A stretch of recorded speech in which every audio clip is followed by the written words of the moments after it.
This is something that seemed surprising until we started recognizing, all right, there's a 1 in 10 women with ovary cancer have a genetic predisposition. Once we identified those genetic causes, BRCA1, BRCA2, there's a bunch now that we've recognized. And we started offering younger women that are at risk prophylactic, oophorectomy and salpingectomy.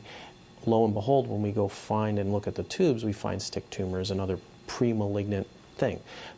Or early tumors that kind of arise in the tube. So that's where this was kind of all driven from. So I think, yeah, probably if you look at anybody who has an ovary cancer, the majority of times the entire pelvis is filled with cancer, there's metastasis all over. There's no way you can tell where that started from, because the ovary was this big and enlarged, and then you're calling it an ovary cancer, probably as a tubal cancer that metastasized the ovary very early in the process. And by the time you identify and take this thing out, the whole tube is destroyed.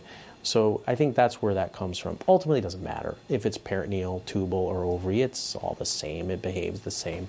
So it's more of an academic thing, except if we're looking at, potentially screening strategies or preventative strategies.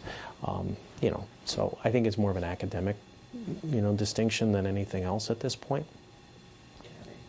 Like chicken or the egg.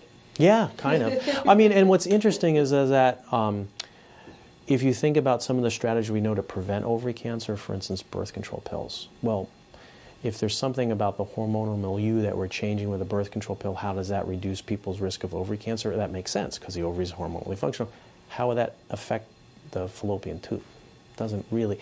On the other hand, tubal ligation we know also decreases risk of ovary cancer. Well, maybe it's because we burn part of the tube and there's some immune reaction. I don't know.